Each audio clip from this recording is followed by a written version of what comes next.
Merci beaucoup. Le message que je veux passer aux femmes, il y a liboso, ba message na linkopé ça na ba maman, et ça que ba maman baza capable. Ba maman baza capable, maman nyon sur la République démocratique du Congo, nzamba pesa ye mayele, nzamba pesa ye na kati na ye ba capacité ou ekoko sala ke mboka o ekende liboso. Capital à liboso o nzamba pesa ka mutu ezaka na mbongo te. Po mutu moko te abota na mbongo. Mais mutu abota na mayele na mutu, mutu abota na bolingo na mutema, mutu aza na capacité ya kozala na foi, mutu aza na makasi ya kosala musala, mutu aza na santé. Ezali capital moko énorme oyo mutu akoki kobanda nango pour que mboka ezala développer. Par rapport à centre de santé Nabiso Oezo Fungwama, déjà à partir de la semaine prochaine, tozo banda ba consultation gratuite na monga fula. Tosali yango pour na kosunga ba maman pour tomoni pasi na bango. Tomoni pasi na bango et surtout ba veuve. Toyebi pasi ya veuve, toyebi pasi ya kokolisa bana mobali azate. Basi o bazara na mobali na ndaku moko kozala papa ki koluka yo po koluka o ya zui a ebo sangisi boliesi bana mais sikoyo veuve o azana mobali te o akosombela ye lamba te o ya koya na eloko to bakoko sangisa aza ye moko atikali na nzambe. Il y en a beaucoup de femmes qui ont eu à m'inspirer dans ma vie entière, en commençant par ma mère. Depuis que je suis née, ma mère, c'est une femme qui travaille, elle est pasteur, elle est entrepreneur, c'est une femme équilibrée dans beaucoup de domaines de la vie et aujourd'hui elle est même la présidente de la fondation. On la salue en place. Merci beaucoup. Eye lisusu nini ngoye Winner TV mupe pasika bagag ba nyonso eteli comédie ngavi de loin na s'abonner massivement na Winner TV. Papa, maman, mwana, elenge mwasi, elenge mobali, tous s'abonner massivement na Winner TV. Winner TV. Ah tiens, c'est pas appareil. Fidèles téléspectateurs de Winner Télévision, bienvenue dans votre émission Miroir de femmes. Miroir de femmes, une émission socio-culturelle qui vise la promotion de la femme. Aujourd'hui, nous avons un réel plaisir de recevoir pour vous Madame Bibiche Ngomba Kassanda, coordinatrice nationale des dynamiques Rite Asbel. Avec elle, nous aurons à parler sur la place et le rôle de la femme dans la société congolaise. Bonjour Madame. Bonjour Tiziana. Comment allez-vous? Je vais très bien, merci et merci de m'avoir reçu sur votre plateau. Merci, le plaisir est vraiment partagé. Madame, avant d'entrer dans le bain de notre émission, pouvez-vous vous présenter pour faciliter la compréhension de nos téléspectateurs? Ok, comme l'a dit Madame Tiziana dès le début, je suis Madame Bibiche Ngomba Kassanda. J'ai 40 ans, je suis chrétienne, mariée et mère de 3 enfants. Je suis pédagogue de formation, donc licenciée en pédagogie appliquée de l'Institut supérieur pédagogique de Lubumbashi. Sur le plan professionnel, je suis une professionnelle du supply chain management. Pour l'instant, je travaille comme indépendante et consultante. Et je suis aussi la coordinatrice en République démocratique du Congo de Dynamique Rite ASBL. Voilà un peu de mots ce que je suis. Madame, dites-nous un peu, qu'est-ce qui vous a motivé pour créer cet ASBL Dynamique Rite? Dynamique Rite ASBL est né de la vision d'un couple, de Manuel et Didi Flor da Silva. C'est leur vision, la vision est partie de ce couple-là. Et ils ont eu l'idée de faire cette association pour pouvoir aider les personnes vulnérables en République démocratique du Congo.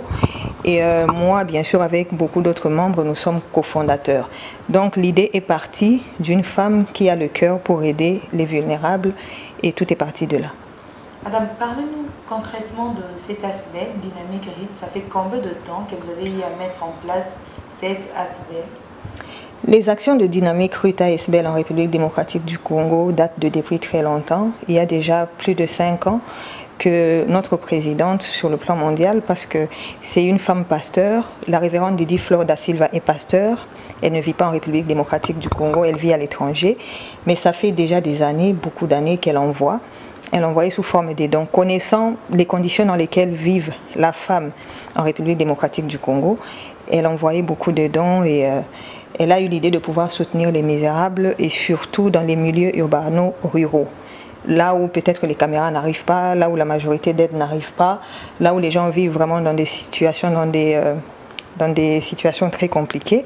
Elle envoyait déjà des histoires depuis longtemps. Elle essayait d'aider tant que peu avec les moyens dont elle disposait.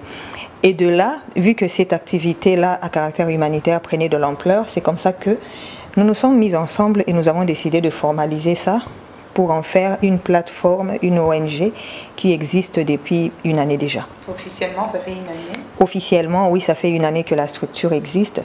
Et le but de Dynamique RUT ASBL, c'est de promouvoir d'abord l'homme congolais, homme ou femme bien sûr, parce que l'être humain en général, nous ne nous occupons pas que des femmes, il y a aussi des hommes, il y a la jeunesse qu'il faut encadrer.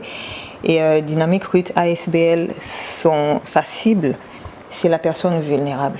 Quel que soit son âge, son sexe, sa condition, les personnes vulnérables qui sont privées, coupées de tous les moyens, ça nous intéresse et Dynamique RUT ASBL a été créée pour leur apporter un soutien, afin de les relever pour qu'eux aussi demain soient des personnes sur qui la société congolaise peut compter. Alors madame, quels sont vos domaines d'intervention? Vous intervenez dans le domaine sanitaire, entrepreneuriat ou autre? Nous intervenons dans 3 domaines principaux. Le premier, c'est le domaine de la santé, d'abord, parce que ça, c'est une priorité en République démocratique du Congo. Les personnes qui ont accès aux soins de santé sont vraiment minoritaires et des soins de santé de qualité. Nous allons, comme j'ai dit tout à l'heure, là, nous allons dans les milieux vraiment reculés de la ville de Kinshasa. Nos images, nous les avons déjà partagées avec vous, donc vous pouvez voir. Dans ces milieux-là, il y a des enfants qui meurent simplement parce qu'ils ont manqué le paracétamol pour faire baisser la fièvre. Là, on n'est même pas encore au niveau de faire des examens, de diagnostiquer la maladie. On n'est même pas encore au niveau de la prise en charge. Rien que le paracétamol, vous n'allez peut-être pas le croire, mais ici à Kinshasa, il y a des milieux comme ça et beaucoup où des enfants meurent rien que parce qu'ils ont manqué. Voilà, faute des moyens. Alors, la visionnaire, la présidente de Dynamique RUT ASBL était une veuve, en fait. Tout est parti de là. C'était une veuve qui avait perdu son mari à un âge très tôt, à l'âge de 30 ans. Elle est restée veuve avec 6 enfants à élever, à nourrir 6 enfants à charge, avec un emploi pas stable et des revenus faibles. Donc, élever des enfants dans ces conditions, dans ce pays, ce n'est pas facile. Et c'est comme ça qu'elle a un cœur pour compatir avec toutes les personnes vulnérables. Et c'est même de là qu'est née la vision de pouvoir créer cette association. Nous intervenons sur le plan sanitaire. En pleine pandémie de Covid ici, nous avons ouvert notre premier centre de santé qui est à Mongafula, dans le quartier Masangambila, mais vraiment un coin un peu reculé de la ville de Kinshasa, qui est coupé du reste par des érosions. Là-bas, nous nous sommes rendus compte que le besoin est énorme. Dans les environs, dans le voisinage le plus proche, il n'y a aucune structure sanitaire pour prendre les gens en charge. Et bien sûr, les conditions aussi, il y a beaucoup de gens qui n'ont pas d'emploi, qui ne peuvent pas facilement se payer des soins de santé de qualité. Nous intervenons dans le domaine de la santé. Nous intervenons aussi et principalement, déjà là nous avons commencé avec l'encadrement dans le sens informel. Ça veut dire que nous organisons des ateliers pour former, pour sensibiliser les femmes sur la culture de l'autoprise en charge. Nous sensibilisons les jeunes sur comment se prendre en charge parce que vous savez, quand vous vivez dans un monde comme le nôtre où pratiquement la plupart des gens n'ont pas de moyens, ils sont abandonnés à eux-mêmes, il faut apprendre à se prendre soi-même en charge. Oui. Pour l'instant, nous sommes encore dans beaucoup d'activités de sensibilisation. Il y a certains professionnels par rapport à certains métiers qui acceptent de venir nous prêter main forte et de former les jeunes, les femmes, pour essayer de les rendre utiles. Et ce sont des programmes de formation et d'encadrement, mais qui sont encore dans l'informel. La vision, c'est de pouvoir créer aussi des structures formelles d'encadrement de toutes les couches de la population, la jeunesse, les femmes et toutes les personnes qui en auront besoin pour pouvoir se prendre en charge et redresser ce pays. Madame, dites-nous un peu le siège social de l'ASBL Dynamique RUT se trouve dans quelle commune? Toujours dans la commune de Mongafula? Oui, le siège social se trouve sur 9 avenue Mbondo dans la commune de Mongafula. Et si je peux donner comme référence, c'est l'arrêt qu'on appelle Mère Canon. Non, là où est érigé le centre de santé. Oui, là où est érigé le centre de santé, c'est là où il y a notre siège social. Madame, pourquoi vous avez choisi seulement le quartier Masangambila alors que dans la ville de Kinshasa, il y a plusieurs coins qui sont reculés? En fait, c'est parce qu'il faut commencer d'abord quelque part. Et quand on commence à aider, on aide d'abord dans l'environnement immédiat qu'on maîtrise. L'idée de commencer à Mongafula est venue parce que nous avons des parents dans ce coin. Alors, chaque fois qu'on rendait visite à nos parents qui sont dans ce coin, on se rend compte des difficultés de cette population. À force de rendre visite à une tante, à une cousine, à une nièce qui habite le coin, on se rend tout de suite compte de ce qui se passe dans son milieu. Ça nous a intéressés, nous avons observé et nous avons compris qu'il y avait urgence d'intervenir. C'est comme ça que nous avons commencé par là. Mais la vision de dynamique Ruth Aisbel est de s'étendre au-delà de Mongafula si nous pouvons toucher tous les coins. Mais vraiment les coins reculés, là où les caméras n'arrivent pas, là où les députés n'amènent pas de l'aide, là où parfois le gouvernement peut-être pas oublie ou peut-être je ne sais pas ce qui se passe, mais vraiment ce sont ces coins qui nous intéressent. Nous avons commencé par Mongafula parce que c'est l'endroit que nous maîtrisons, nous connaissons, on était là pour visiter des gens, mais le but c'est de s'étendre partout à Kinshasa et pourquoi pas ailleurs en dehors de Kinshasa, dans les provinces et même partout où on aura besoin de nous. Madame, dans le début de cette émission, nous avons dit, aujourd'hui nous allons parler sur la thématique, la place et les rôles de la femme dans la société congolaise. Madame, dites-nous un peu, quelle lecture faites-vous par rapport à la place et les rôles de la femme dans la société congolaise? Cette lecture, elle est différente selon les différents domaines d'intervention dans lesquels on retrouve la femme. Je vais commencer d'abord par faire une lecture sur le plan juridique, par exemple. Sur le plan juridique, la femme occupe une place de choix. Elle a toute sa place en République démocratique du Congo parce que toutes les lois ont été votées et lui ont reconnu les mêmes droits que l'homme. Donc sur le plan de la forme, sur le plan légal, sur le plan de cette base, il n'y a pas de discrimination entre hommes et femmes. Les mêmes droits qui sont reconnus à l'homme par la loi, en RDC, en République démocratique du Congo, ils sont aussi reconnus à la femme. Donc la femme a le droit au vote, elle a le droit de culte, elle a la liberté, mais vraiment sur le plan juridique, il n'y a aucun souci. Ça veut dire que toutes les lois internes, en commençant par la Constitution et toutes les autres lois, ainsi que même les lois, enfin les accords internationaux qui ont été signés et ratifiés chez nous en République démocratique du Congo, soutiennent que la femme a les mêmes droits que l'homme en République démocratique du Congo. Du point de vue juridique, la femme est couverte, elle est protégée. Mais cependant, on remarque dans la société une différence entre ce qui est consacré par la loi et ce qui se passe réellement sur le terrain. Du point de vue économique, par exemple, si on va par rapport au principe, la femme c'est un capital au même niveau que l'homme parce que c'est une ressource qui a des talents, qui a de l'énergie, qui a de l'intelligence, qui peut travailler, qui peut produire. Mais maintenant, dans la pratique, sur le plan économique, on constate que les femmes sont beaucoup plus dans l'informel en République démocratique du Congo. Exactement. Oui, la femme évolue beaucoup plus dans l'informel ou bien des travaux qui ne sont pas bien rémunérés. C'est ce qui fait que sa contribution au revenu global du pays est jusque-là faible. Pourtant, c'est une ressource, pourtant, elle est dotée d'intelligence, elle est dotée de talent, mais elle n'est pas exploitée à fond comme il le devrait en République démocratique du Congo. Et quel autre plan? Si on doit parler par exemple du plan social, c'est là où il y a encore beaucoup d'inégalités par rapport aux clichés, par rapport aux stéréotypes, par rapport aux mentalités, il y a encore un grand travail à faire. Jusqu'aujourd'hui, dans la plupart des cultures en République démocratique du Congo, on reconnaît à la femme des fonctions maternantes ou bien le rôle juste de gardienne de famille. Oui, ce n'est pas mauvais, mais ce n'est pas suffisant quand on doit exploiter le plein potentiel de la femme pour redresser un pays. Ce n'est pas suffisant. Il serait dommage, par exemple, de prendre une femme talentueuse, intelligente, qui peut apporter des solutions concrètes pour élever ce pays. Il serait dommage de la consigner à la cuisine et de l'empêcher de pouvoir travailler. Vous comprenez un peu. En fait, nous n'avons pas le moyen, en République démocratique du Congo, de nous permettre de faire chômer des femmes qui ont des talents.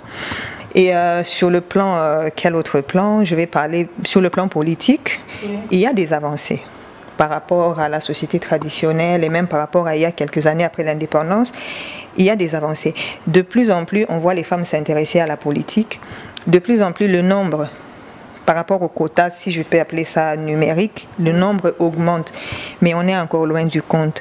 Jusqu'aujourd'hui, la parité qui est exigée, même par rapport à la loi, n'est toujours pas respectée. Et bien sûr que le chiffre évolue, mais en termes de position de pouvoir, on ne retrouve pas suffisamment de femmes. Ce qui fait que sur le plan politique, les vrais postes de décision jusqu'aujourd'hui dans ce pays ne sont pas encore occupés par par des femmes. Reviennent toujours aux hommes. Généralement, oui, ces postes reviennent aux hommes. Par exemple, depuis l'indépendance jusqu'à aujourd'hui, ça fait plus de 60 ans. Nous n'avons jamais eu des femmes présidentes de la République. C'est déjà le premier poste de décision dans ce pays. Et quand je vois, c'est vrai que il y a quelques années, Madame Janine Mabunda nous a valablement représentés à la tête de l'une des plus hautes institutions du pays. Nous en sommes fiers, mais ça devrait continuer, ça ne devrait pas s'arrêter à des cas individuels. Sur le plan politique, il y a des femmes de plus en plus au niveau de la députation nationale, au Sénat, mais pour quel poste? Ça veut dire que le rapport de pouvoir n'est pas encore totalement assuré à la femme de la même manière que c'est assuré à l'homme en République démocratique du Congo. Voilà un peu de manière ramassée et très brève la lecture que je fais. Madame, d'après vous, quelle doit être la contribution du gouvernement pour que la femme trouve cette place au sein de notre société? C'est une bonne question. Pour moi, d'abord, déjà, il n'y a pas que le gouvernement qui a à contribuer. Mais d'abord, si on doit parler du rôle du gouvernement, le gouvernement doit d'abord s'assurer que ces lois-là qui ont été votées par le législateur, elles sont appliquées dans les entreprises publiques. J'étais très contente, il y a quelques semaines, on a eu un communiqué par les voies des médias, nous avons tous lu sur les réseaux sociaux, que le président de la République, par exemple, était contre une proposition de gouvernement qui lui était proposée sans la participation des femmes. C'est ce genre d'action, c'est ce genre de décision que nous attendons à un très haut niveau pour que les femmes soient de plus en plus impliquées. Et le gouvernement doit aussi donner des moyens. Aujourd'hui, la plupart des femmes, ce n'est pas qu'elles ne veulent pas, ce n'est pas qu'elles soient bêtes, ce n'est pas qu'elles ne soient pas courageuses, mais oui, bien sûr, elles ne méritent pas parce qu'elles ne sont pas formées, elles ne sont pas préparées. Pour qu'une femme puisse contribuer au même niveau que l'homme, pour qu'une femme puisse être considérée comme capital réel qui puisse apporter un plus à l'économie du pays, il faut qu'elle soit préparée, il faut qu'elle soit formée. Il faut qu'elle puisse aller à l'école, il faut qu'elle puisse étudier. Et nous voulons que le gouvernement encourage ce genre d'initiative. C'est-à-dire qu'elle puisse investir dans la formation, dans l'éducation de la femme dès le bas âge. Et nous voulons aussi que le gouvernement accompagne l'entrepreneuriat féminin. S'il y a des actions qu'on peut prendre pour aider les femmes, les accompagner dans leurs initiatives, je sais par exemple qu'au Congo surtout, la femme maraîchère occupe une place de choix. Avec sa houe, vous voyez, avec sa houe, elle arrive à nourrir des familles. Et nous connaissons, nous avons des exemples dans nos quartiers, dans notre environnement immédiat, de plusieurs enfants qui ont étudié grâce à la houe de sa mère. Mais une femme qui fait la houe, enfin, toute sa vie, vous voyez le rendement, la rentabilité, elle est faible par rapport à si l'État développait des vraies actions d'agriculture dans lesquelles on insère des femmes. Donc c'est un peu ça, l'État doit accompagner par des infrastructures, par l'éducation, l'État doit accompagner par... l'État doit s'assurer que les droits qui sont votés, qui sont promulgués, sont respectés, et cela au sein de toutes nos institutions en faveur de la femme. Madame Bibis Ngomba, dites-nous un peu, en tant que femme, quelles sont les difficultés rencontrées dans votre vie professionnelle? Oui, dans la vie professionnelle au Congo, on rencontre beaucoup de difficultés en tant que femme. La première difficulté, il faut le reconnaître, elle vient souvent de nous-mêmes femmes. Dans un environnement challenging, parce que le monde du travail, si je peux emprunter ce terme aux anglophones, le monde du travail, c'est pas un monde de plaisir, c'est un monde de bataille, c'est un monde où il faut s'affirmer. Et parfois la femme, à un moment donné, elle doute. Elle se dit, mais est-ce que je devrais foncer? Est-ce que je devrais m'imposer? Est-ce que je devrais y aller? Par rapport à nous-mêmes, il y a parfois des prédispositions, je ne sais pas si je vais appeler ça génétique ou c'est l'instinct maternel qui nous rattrape. À un moment donné, la femme s'érige elle-même déjà des barrières autour d'elle-même et voilà, elle se limite. Il y a aussi... nous sommes parfois victimes de discrimination en milieu professionnel. Ça veut dire quoi? Dans notre entourage immédiat, les collègues de travail, il y a d'autres qui n'acceptent pas notre autorité, quels que soient les postes que vous pouvez occuper. Je me rappelle par exemple que le premier poste de responsabilité que j'ai eu à occuper dans ma vie, j'avais 23 ans et j'étais administrateur gestionnaire provincial dans une ONG internationale quelque part dans ce pays. Et chaque fois que j'ai donné une décision ou un règlement en rapport avec le service, il y avait toujours des gens qui disaient cette petite fille ne va pas venir ici nous mener. On n'a pas d'ordre à recevoir. Voilà, on n'a pas d'ordre à recevoir d'une petite fille. Vous voyez donc, en fait, sur le plan social, il y a beaucoup de collègues qui ne sont pas encore prêts à accepter de se faire diriger par les femmes. Je suis sûre que si on fait des sondages et tout, pour savoir combien de Congolais sont prêts aujourd'hui à avoir une femme pour président de la République, en tout cas, les résultats du sondage vont nous démontrer qu'il y a encore du travail à faire pour le changement de mentalité. Et l'autre obstacle qu'on retrouve sur le plan professionnel, c'est toutes les violences dont sont victimes les femmes. Le harcèlement sexuel, le chantage, les stéréotypes. Voilà, les stéréotypes en société. Et enfin, quand une femme part au travail, il y a une famille. Parfois, la propre famille, le conjoint, les enfants, qui n'accompagnent pas une femme, qui ne comprennent pas qu'elle doit, par exemple, passer moins de temps à la maison pour répondre à certaines responsabilités dans l'entreprise, ça amène aussi parfois des femmes à freiner et parfois même à arrêter leur carrière. Nous avons vu des femmes brillantes qui ont arrêté leur carrière simplement parce qu'elles n'ont pas eu le soutien du côté de la famille. Voilà un peu les difficultés qu'on rencontre en milieu professionnel en tant que femme. Madame, dites-nous un peu, parmi les femmes congolaises, laquelle est considérée comme votre modèle, soit référence, soit laquelle vous inspire par rapport à ses actions? Il y en a beaucoup de femmes qui ont eu à m'inspirer dans ma vie entière, en commençant par ma mère. Depuis que je suis née, ma mère, c'est une femme qui travaille, elle est pasteur, elle est entrepreneur, c'est une femme équilibrée dans beaucoup de domaines de la vie et aujourd'hui elle est même la présidente de la fondation. On la salue en passant. Merci beaucoup, c'est ma plus grande source d'inspiration. Mais à côté d'elle, déjà toute petite, il y a une femme, je suis même allée la chercher la dernière fois parce que à l'époque où elle était encore influente, où elle était encore aux commandes dans ce pays, je n'avais pas le moyen de l'approcher, j'étais trop petite, mais une fois devenue adulte, je l'ai cherchée parce que je voulais parler avec elle. C'est une femme qui m'a fait rêver toute mon enfance. C'est Madame Wivine Landuka Vidi. C'était l'épouse de Ngunz Akarlibonde. Elle a travaillé longtemps avec Mobutu. Cette femme-là, avec notre président Mobutu, cette femme, je la voyais à la télé, comment elle se défendait, comment elle menait les actions sur le terrain. Elle a toujours été d'une grande inspiration pour moi. Et aux côtés d'elle, bien sûr, il y a plusieurs autres femmes. Je salue en passant la nouvelle ministre de Genre, Famille et Enfants, Madame Gisèle Ndayalou Samba. J'ai vu son parcours. C'est une femme intelligente, battante. Et ça ne m'étonne pas que le président ait porté le choix sur elle pour pouvoir diriger le ministère Genre, Famille et Enfants. Et il y a aussi Madame Eve Bazaïba et Madame Janine Mabunda que je salue pour leur bravoure et leur courage. Elles se sont affirmées dans un monde presque masculin où la bataille est rude pour la femme. Madame, parlez-nous de vos perspectives d'avenir en tant que coordinatrice nationale de Dynamique RIT ASBEL. Dynamique RIT ASBEL, comme je disais, est née d'une vision, enfin d'une œuvre de charité. C'est une action de cœur. Notre vision pour le vulnérable, ce n'est pas seulement de leur apporter de l'aide et du soutien. La perspective à long terme, c'est de faire que toutes les personnes vulnérables qui seront prises en charge par cette plateforme soient des personnes qui vont se relever pour pouvoir prendre en charge aussi d'autres personnes à leur tour. C'est ça la plus grande vision de Dynamique RIT. On n'apporte pas seulement de l'aide, mais on veut former ces personnes, qui qu'elles soient. On veut leur apprendre que ce n'est pas parce qu'un événement ou une circonstance malheureuse a eu lieu dans sa vie qu'il faut baisser les bras pour toujours. Ces personnes doivent se relever, ces personnes doivent se prendre en charge, ces personnes doivent être à mesure de produire pour devenir elles-mêmes de sources de bénédiction pour des multitudes, les générations à venir. Voilà un peu la vision de Dynamique RIT ASBEL et sa perspective pour l'avenir. Dites-nous un peu, quel est votre apport? Donc, quand je dis quel est votre apport, je parle de la structure. Quel est votre apport en cette période de crise sanitaire suite au coronavirus? Donc, quel est l'apport? Soit quelles sont les actions menées par l'ASBEL RIT durant cette période de crise sanitaire?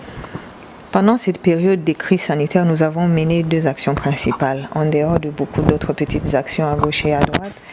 La première, c'était d'abord l'ouverture de ce centre de santé qui a eu lieu depuis le mois de mars de cette année.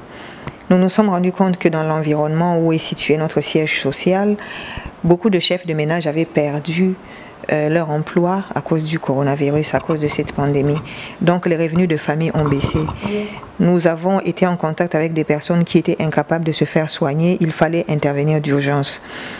Normalement, le projet qui nous tenait à cœur, c'était d'abord de commencer par l'éducation dans cet endroit. Mais par rapport à la à la pandémie, nous nous sommes rendus compte que le problème de santé était plus urgent. Il fallait intervenir d'abord parce qu'une personne malade, une personne qui n'est pas en bonne santé ne peut pas étudier non plus.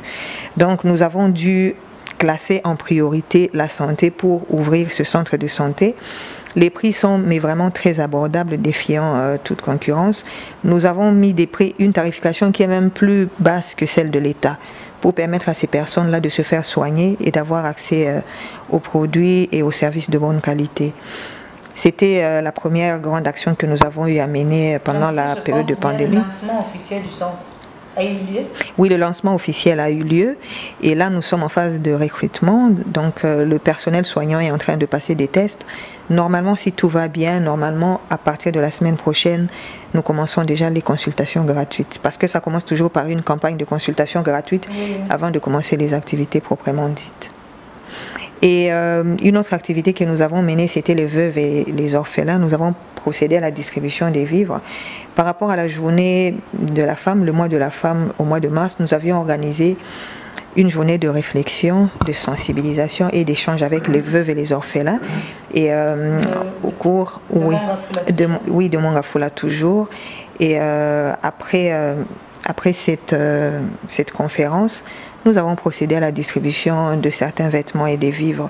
Voilà un peu ce que nous avons pu faire pendant ce moment de pandémie. Madame, nous sommes arrivés presque à la fin de cette émission et j'aimerais bien à ce que vous pouvez regarder la caméra. Vous allez dire un message à toutes les femmes qui nous suivent par rapport à votre centre de santé, par rapport à tous vos programmes, toutes vos actions. J'aimerais bien que ce soit en lingala pour faciliter la compréhension de nos téléspectateurs. Merci beaucoup. Le message que je veux passer aux femmes, il y a liboso, ba message na linkopé sana ba maman, eza que ba maman baza capable. Ba maman baza capable, maman nyon sur la République démocratique du Congo, nzamba pesa ye mayele, nzamba pesa ye na kati na ye ba capacité ou ekoko sala ke mboka oyo ekende liboso. Capital à liboso o nzamba pesa ka mutu ezaka na mbongo te. Po mutu moko te abota na mbongo. Mais mutu abota na mayele na mutu, mutu abota na bolingo na mutema, mutu aza na capacité ya kozala na foi, mutu aza na makasi ya kosala musala, mutu aza na santé. Ezali capital moko énorme oyo mutu akoki kobanda nango pour que mboka ezala développer. Par rapport à centre de santé Nabiso Oezo Fungwama, déjà à partir de la semaine prochaine, tozo banda ba consultation gratuite na Mongafula. Tosali yango pour na kosunga ba maman pour tomoni pasi na bango. Tomoni pasi na bango et surtout ba veuve. Toyebi pasi ya veuve, toyebi pasi ya kokolisa bana mobali azate. Basi o bazara na mobali na ndaku moko kozala papa ki koluka yo po koluka o ya zui a ebo sangisi boliesi bana mais sikoyo veuve o azana mobali te o akosombela ye lamba te o ya koya na eloko to bakoko sangisa aza ye moko atikali na nzambe yango ndozomona dynamique rita SBL nzamba simbi motema ya mwasi moko o ye pe azalaka kala veuve nzamba sungaye a restauraye aye kobala sima me aumeli na veuvage na via kobokola kokolisa bana na Kishasa ayebi pasi ya veuve yango nde dynamique Rita SBL eza pona yango dynamique Rita SBL alinga koyebisa ba maman que situation ya veuvage ekomaka moko ça fait partie de la vie ekomaka mutu bozaki bien obungisi mobali mais eza situation oyo ekoko demeurer éternel te. Pas c'est comme la moto, mais moto aza obligé de tika na pas si libéra te. Soki moto ayebi ko telema, moto ayebi ko se laisser accompagner. Soki moto alingi ko yekola, soki moto alingi ba sungaye, soki nzamba tindi bato, po beba na ko sunga bato na ko bima na situation moto nyonso peu importe situation na ye, moto nyonso aza capable ya ko telema, moto nyonso aza capable ya ko tombwama. Message nazo pesa na ba maman surtout ba veuve ba kufela mibali eza yango wana c'est que situation comme la ki bango eza malheureuse mais eza fin du monde te veuve pe atelemaka veuve pe akomaka mutu malonga veuve pe akomaka pe un jour ye pe aza capable ya kosunga bato mususu. Comme vous le savez très bien, le bonne chose ne dure pas. Nous sommes arrivés au terme de cette émission qui a réussi pour vous Madame Bibiche Ngomba Kassanda, qui est coordinatrice nationale de la dynamique Rite Asbel. Avec elle, nous avons eu à parler sur la place et le rôle de la femme dans la société congolaise. Restez abonnés sur notre chaîne Winner One Télévision. Je dis abonnez-vous massivement sur notre chaîne pour suivre tous nos programmes ainsi que toutes nos émissions. Veuillez nous contacter au plus 243 89 366 77 97. Balingi batosala bino promotion ba maman boni koleka na émission bo contacter biso na numéro wana boko ba ndenge nini boko zwa biso. Madame Bibiche, pouvez-vous nous donner un numéro de contact au Batbako Kobenga pour te joindre Dynamique Rite Asbel? Voilà, numéro de contact Nabiso na République démocratique du Congo, ESA plus 243 99 733 53.